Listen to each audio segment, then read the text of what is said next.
गोटे मार ए कोहभरा कंठर शब्द जेमिति 4.5 वर्ष शिशुकन्यार कष्ट को बखाणी दूची।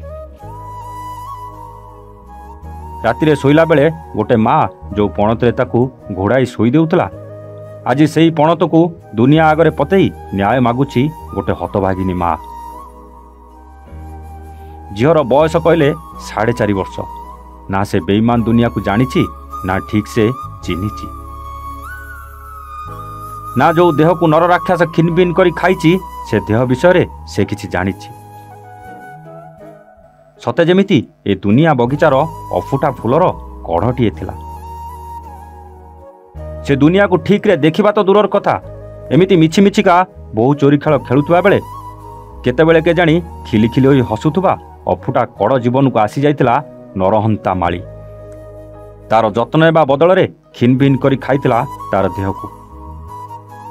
से जते नेउरा हेउथिले भी किछि सुनी नथिला। से नृशंस निज मनर भोक को मेंटेबा पई भूली जाइतिला ये जणे 4.5 वर्षर शिशुकन्या बोली।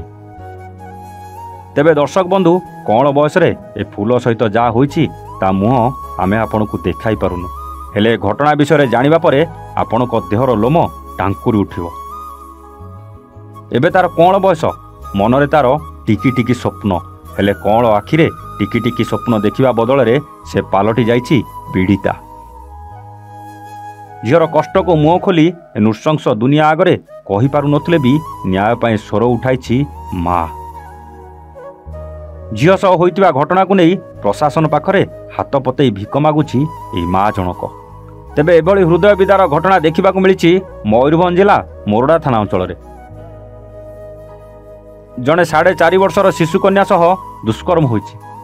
एही संवेदनशील घटना को नहीं 45 दिन बीती जाइतिले भी पुलिस हाथ खाली पड़ी।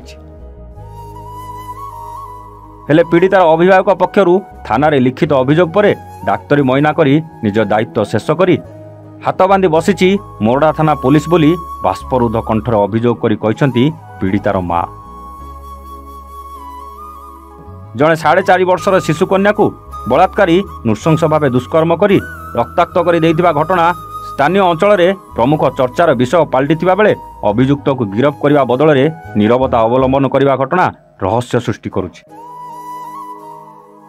तेबे न्याय पाइबा आशा एवं विश्वास धरी गरीब दिन मजुरिया तफसिलभुक्त जनजाति पीड़िता परिवार पुलिस द्वारस्थ होइतिले मध्य घटना को अणदेखा करने पुलिस कार्यदक्षता और स्वच्छता उपरे प्रश्नवाची सृष्टि करिछि। अन्य पक्षरे एभली संगीन अभियोगर अभियुक्त को मोरडा थाना पुलिस गिरफ करने बदल में नीरवता अवलंबन करने पछरे की स्वार्थ रही। विभागीय उच्च कर्तृपक्ष मानवाधिकार कमिशन एवं स्थानीय विधायक तथा मंत्री हस्तक्षेप करी पीड़िता को न्याय प्रदान करने दिगरे पदक्षेप नेबा सह घटना को नजर अंदाज करिथिबा पुलिस अधिकारी विरुद्ध रे दृढ़ कार्यानुष्ठान ग्रहण करने को स्थानीय जनसाधारण दाबी करिसेंति। मयूरभंज मोरडारू सत्यकांत बेहरा रिपोर्ट A1 ओडिया।